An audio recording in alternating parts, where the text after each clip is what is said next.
the pleasure to present to you Dr. Martin Luther King, Jr.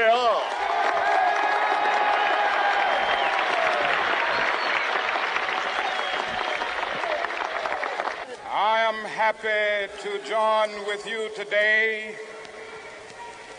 in what will go down in history as the greatest demonstration for freedom in the history of our nation.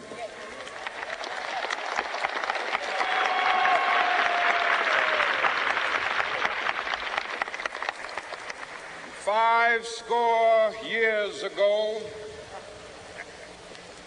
a great American in whose symbolic shadow we stand today signed the Emancipation Proclamation. This momentous decree came as a great beacon light of hope to millions of Negro slaves who had been seared in the flames of withering injustice. It came as a joyous daybreak to end the long night of their captivity. But 100 years later, the Negro still is not free. 100 years later, the life of the Negro is still sadly crippled by the manacles of segregation and the chains of discrimination. 100 years later, the Negro lives on a lonely island of poverty in the midst of a vast ocean of material prosperity. 100 years later,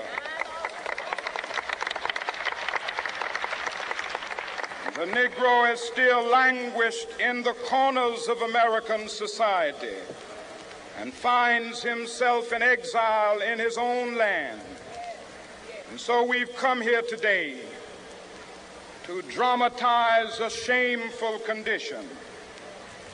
In a sense, we've come to our nation's capital to cash a check. When the architects of our republic wrote the magnificent words of the Constitution and the Declaration of Independence, they were signing a promissory note to which every American was to fall heir. This note was a promise that all men, yes, black men as well as white men, would be guaranteed the unalienable rights of life, liberty, and the pursuit of happiness. It is obvious today that America has defaulted on this promissory note insofar as her citizens of color are concerned.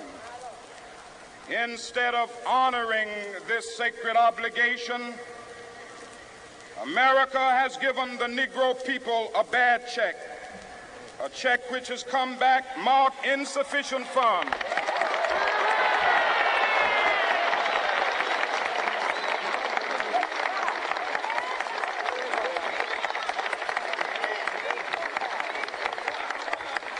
But we refuse to believe that the Bank of Justice is bankrupt. We refuse to believe that there are insufficient funds in the great vaults of opportunity of this nation. And so we've come to cash this check, a check that will give us upon demand the riches of freedom and the security of justice.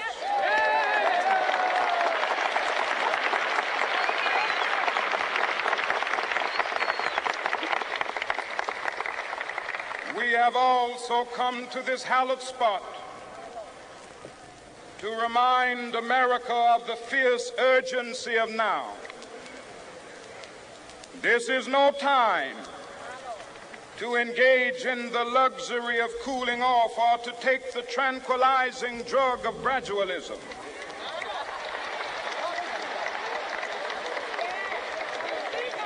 Now is the time to make real the promises of democracy. Now is the time to rise from the dark and desolate valley of segregation to the sunlit path of racial justice. Now is the time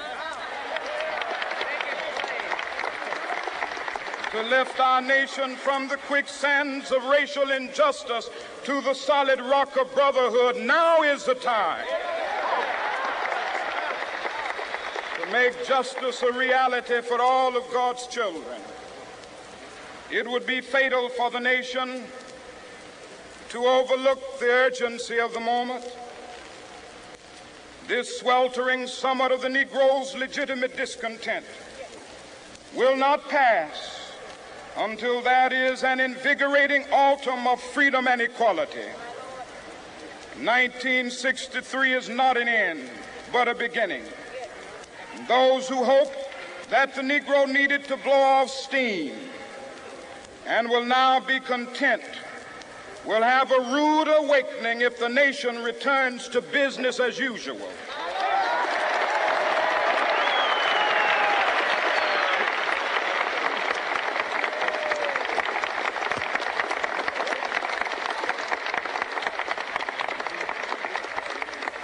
There will be neither rest nor tranquility in America until the Negro is granted his citizenship rights. The whirlwinds of revolt will continue to shake the foundations of our nation until the bright day of justice emerges.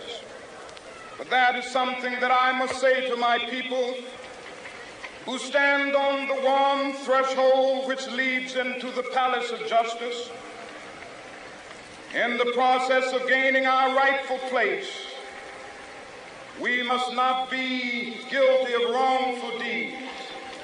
Let us not seek to satisfy our thirst for freedom by drinking from the cup of bitterness and hatred.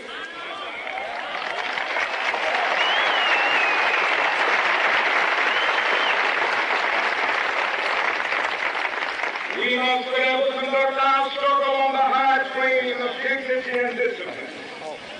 We must not allow our creative protest to degenerate into physical violence. Again and again, we must rise to the majestic heights of meeting physical force with soul force. The marvelous new militancy which has engulfed the Negro community must not lead us to a distrust of all white people. For many of our white brothers, as evidenced by their presence here today, have come to realize that their destiny is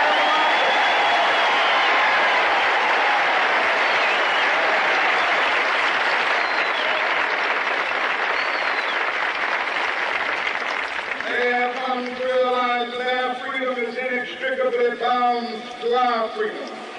We cannot walk alone.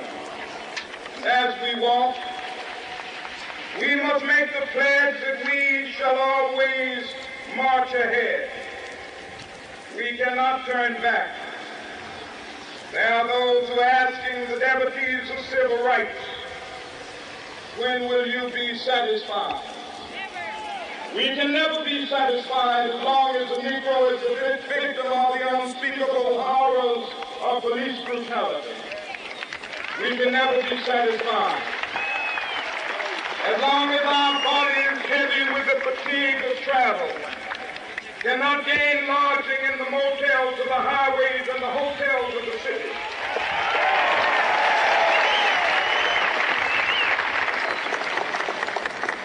We cannot be satisfied as long as a Negro in Mississippi cannot vote and a Negro in New York believes he has nothing for which to vote.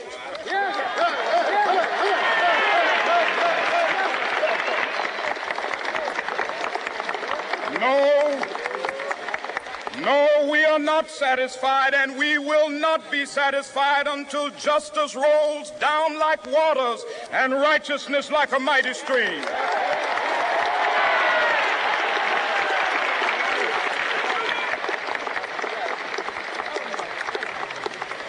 I am not unmindful that some of you have come here out of great trials and tribulations.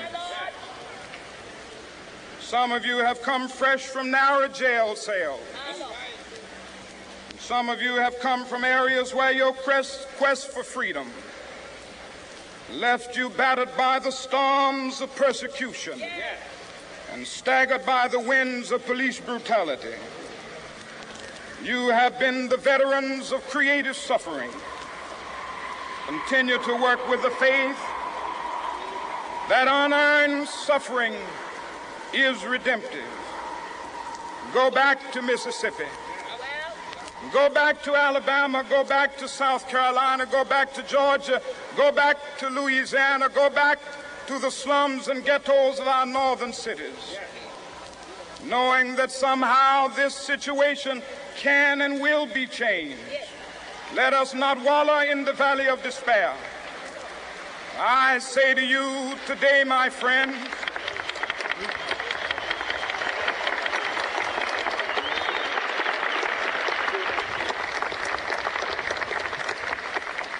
so even though we face the difficulties of today and tomorrow, I still have a dream. It is a dream deeply rooted in the American dream. I have a dream that one day this nation will rise up.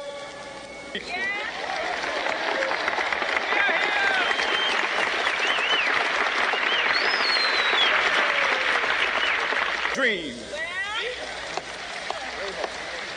that my 4 little children will one day live in a nation where they will not be judged by the color of their skin, but by the content of their character. I have a dream today.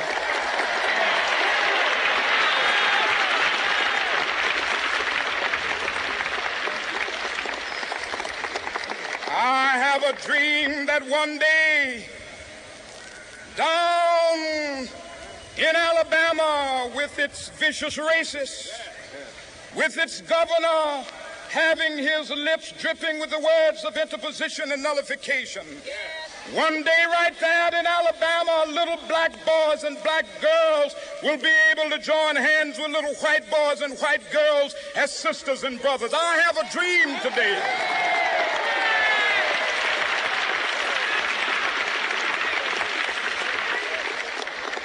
I have a dream that one day every valley shall be exalted, and every hill and mountain shall be made low. The rough places will be made plain, and the crooked places will be made straight. And the glory of the Lord shall be revealed, and all flesh shall see it together. This is our hope.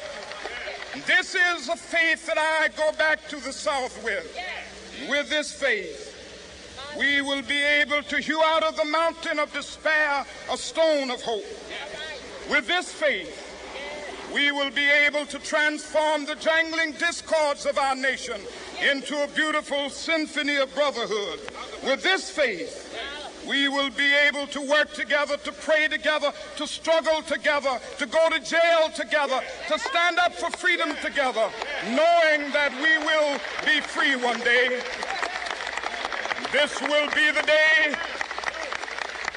This will be the day when all of God's children will be able to sing with new meaning, "My country, tears of thee. Sweet land of liberty, of thee I sing. Land where my fathers died, land of the pilgrim's pride. From every mountainside, let freedom ring. And if America is to be a great nation, this must become true. And so let freedom ring from the prodigious hilltops of New Hampshire. Let freedom ring from the mighty mountains of New York. Let freedom ring from the heightening Alleghenies of Pennsylvania. Let freedom ring from the snow-capped Rockies of Colorado. Let freedom ring from the curvaceous slopes of California. But not only that, let freedom ring from Stone Mountain of Georgia. Let freedom ring from Lookout Mountain of Tennessee. Let freedom ring from every hill and molehill of Mississippi, from every mountainside. Let freedom ring, and when this happens, when we allow freedom to ring, when we let it ring from every village and every hamlet, from every state and every city. We will be able to speed up that day when all of God's children, black men and white men, Jews and Gentiles, Protestants and Catholics, will be able to join hands and sing in the words of the old Negro spiritual, free at last, free at last. Thank God Almighty, we are free at last.